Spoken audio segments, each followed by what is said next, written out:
Hello, c'est Hello. Ici, c'est notre Safe Place, notre rendez-vous hebdo, chaque mercredi à 20h20. Développement perso, expérience de femme, de vie, dose de bien-être et spiritualité. Bienvenue sur Confidence Podcast. Je vous souhaite une belle écoute. C'est un épisode que je pense vous faire depuis le début du lancement de mon podcast. Et c'est un sujet dont j'ai déjà parlé sur d'autres réseaux comme TikTok ou YouTube où j'ai eu beaucoup de retours. J'en parle bien évidemment lors de mes lives sur TikTok.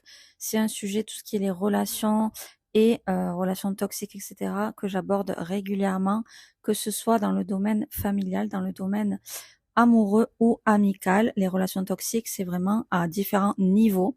Moi, ce que j'ai vécu, c'était une relation toxique, enfin vraiment une relation très toxique au niveau sentimental, au niveau amoureux, il y a plusieurs années, parce que ça s'est passé entre 2017 et 2019, ça a duré 2 ans. Donc, je vais vous raconter un petit peu tout ça et vous donner des conseils par rapport à tout ça et surtout comment déceler les relations toxiques, comment déceler une personne manipulatrice ou manipulateur, pervers narcissique, etc.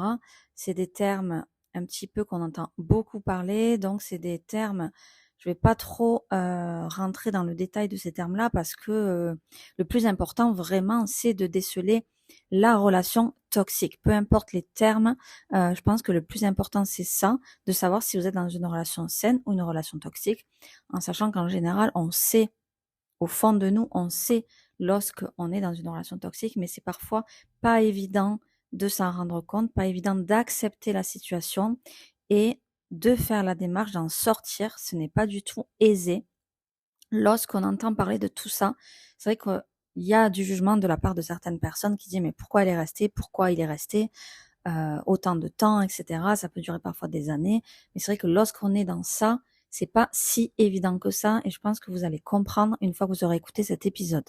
Alors déjà, ce qu'il faut savoir, c'est que lorsqu'on est dans une relation toxique, lorsqu'on accepte d'être dans une relation toxique, lorsqu'on reste dans cette relation, c'est que forcément, il y a eu une faille que la personne, du coup, manipulatrice, a su voir et a su prendre et a réussi à vous manipuler. Lorsqu'on accepte tout ça, lorsqu'on est dans tout ça, c'est que forcément, il y a une faille, il y a une faiblesse de notre part et il y a des événements qui font que vous n'êtes pas bien dans votre vie. Ça va être une période difficile, voire très difficile, qui fait que vous êtes facilement manipulable, influençable. La personne voit clairement ça.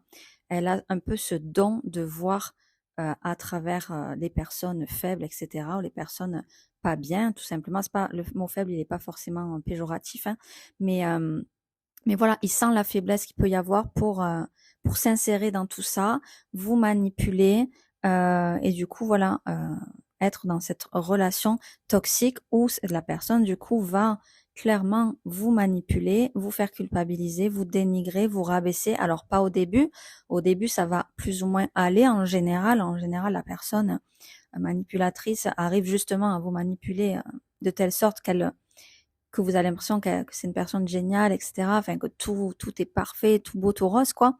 Et petit à petit, la personne montrera son vrai visage et du coup, va vraiment vous manipuler. Donc, ça va être du rabaissement, ça va être des critiques, ça va être des choses vraiment malaisantes, ça va être vous faire culpabiliser, ça va petit à petit, en fait, la personne va vous isoler de votre entourage, etc., va vous faire croire que telle ou telle personne n'est pas bien pour vous, va vous faire culpabiliser de ce que vous avez quelque chose de prévu, une sortie ou quoi, même si c'est en famille, etc.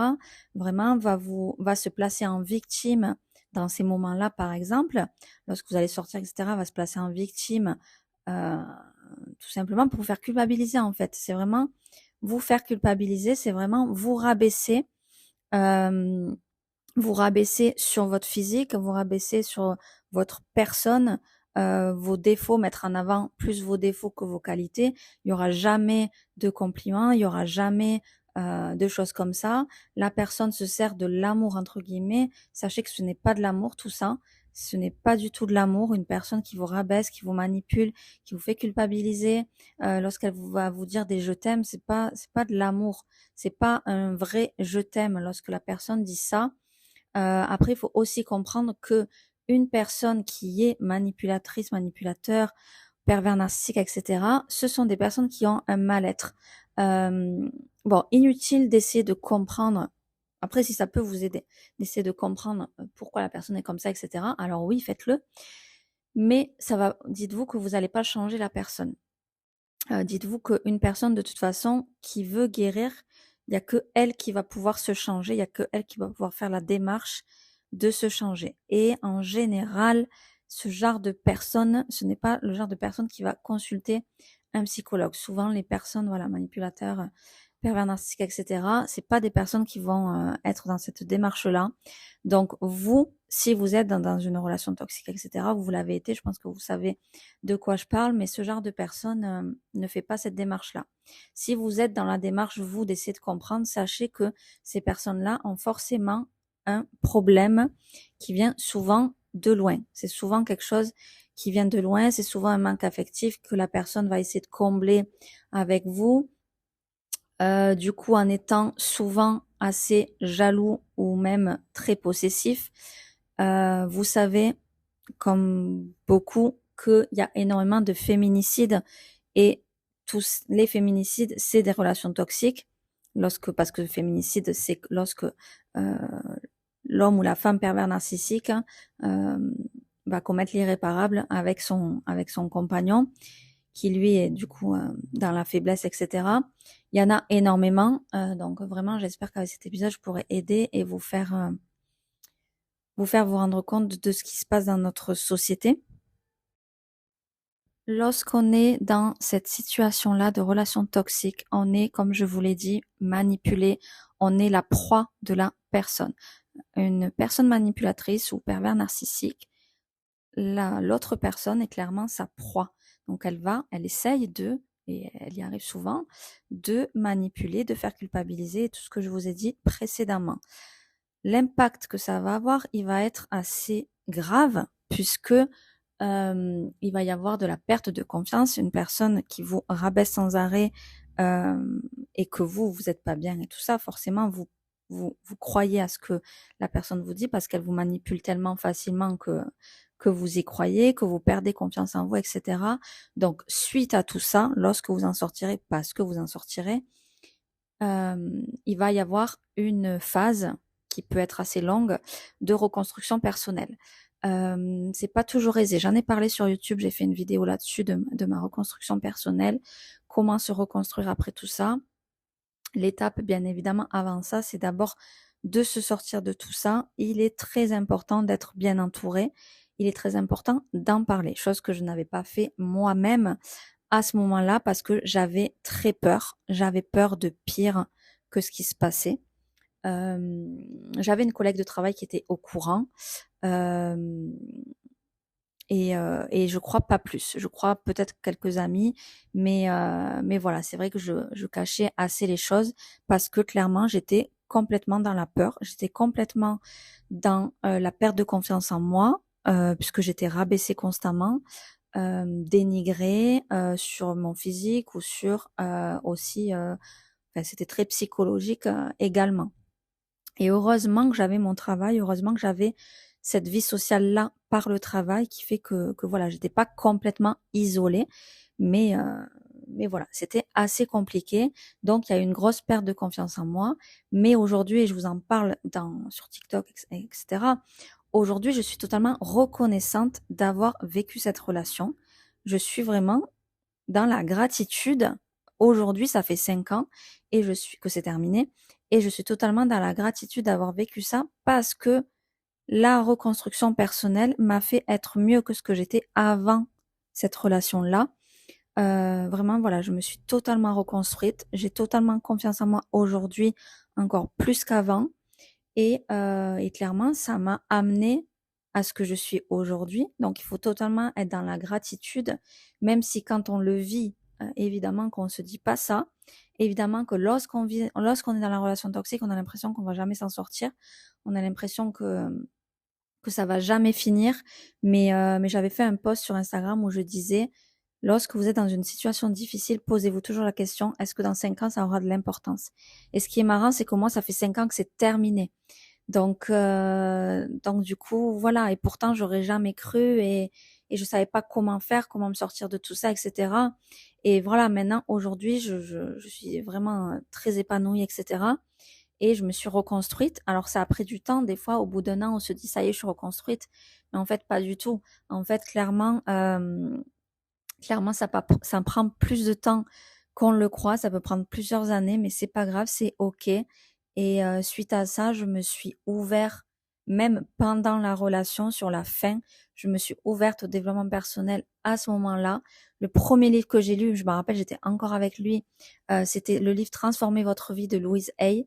Ensuite, j'avais lu le livre Les 4 accords Toltec pendant encore la relation. Et peu de temps après, ça s'est terminé la relation.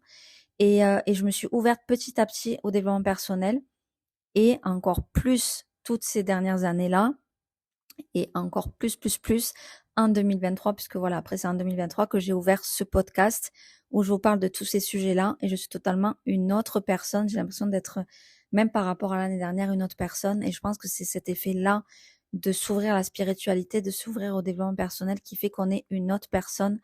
Donc j'espère que tout ce que je vous partage vous aidera, tout ce que je vous partage déjà depuis plusieurs épisodes et sur TikTok au niveau des lectures que je lis qui m'ont aidé. Les 4 accords Toltec, vraiment c'est un livre super, Kilomètre Zéro, c'est un livre super, Transformer votre vie aussi, l'instant présent. Ben voilà, tout ça c'est hyper important pour vous aider, pour reprendre confiance en vous, etc. Lorsque vous ne serez plus dans cette relation, lorsque vous n'êtes plus dans une relation toxique, c'est vraiment penser à soi, se reconstruire personnellement, reprendre confiance en soi, etc. Maintenant, pour sortir de la relation, ça c'est autre chose, il n'y a que vous qui pouvez décider. Moi, j'ai fait un suivi psychologique, ça m'a beaucoup aidé pour ça et pour d'autres choses que j'avais avant ça dans ma vie, qui ont fait que j'ai été dans la relation toxique. Bien sûr que j'avais d'autres soucis personnels qui ont fait que j'y suis restée dans cette relation. Mais voilà, le suivi psychologique, ça m'a beaucoup aidé. Je me rappelle qu'elle m'avait conseillé de noter 5 kiffs par jour. Donc tous les soirs, noter 5 choses que vous avez aimé faire et tout. Et ça, je le fais encore. C'est un peu le concept de noter 5 affirmations positives chaque jour, 5 gratitudes, 5 manifestations. C'est un peu ce cheminement-là. Et voilà, ensuite, être bien entouré au-delà du suivi psychologique. Être bien entouré, c'est hyper important. Se confier, parler, poser ses émotions, pratiquer les affirmations positives, penser à soi. Il y a aussi une échelle qui existe, qui s'appelle le violentomètre, qui vous dit clairement si vous êtes dans une relation saine ou une relation toxique. Ensuite, il faut s'écouter, écouter votre intuition. Vous savez totalement si vous êtes dans une relation toxique ou pas. Et du coup, l'entourage, il va vous aider à sortir de tout ça. Donc vraiment, n'hésitez pas à parler à votre entourage, ne restez pas. Moi, j'avais du mal à en parler, j'en ai pas parlé. Mes proches savaient plus ou moins dans quel style de relation j'étais, mais ils savaient pas du tout tout ce qui se passait. J'ai vécu une relation toxique, plus, au niveau psychologique, comme je vous expliquais précédemment, tout ce que je vous ai dit sur la culpabilité, etc. Et c'était aussi une relation toxique, physique aussi, puisque j'ai subi des violences physiques. On appelle ça voilà des violences conjugales. Et voilà, je suis passée par ça, mais aujourd'hui je suis bien avec ça. Je n'y pense plus, je ne fais plus de cauchemars, même si ça s'est produit par la suite, je faisais des cauchemars. Mais aujourd'hui, je n'en fais plus du tout. Et j'ai totalement, pour moi, c'est totalement du passé. Et ça, c'est important de se dire que c'est du passé, qu'il faut vivre le moment présent, vous dire que voilà, ok, vous avez vécu ça, peut-être vous vivez ça, mais vous allez vous en sortir ou vous en êtes sorti. En tout cas, je l'espère. Et j'espère vraiment que cet épisode vous aidera. N'hésitez surtout pas à m'écrire un message privé, que ce soit sur TikTok ou sur Instagram. Toutes les infos sont dans la barre de description du podcast. Donc, n'hésitez vraiment pas. J'espère vraiment que ça vous aura aidé. Je vous embrasse et je vous dis à très bientôt.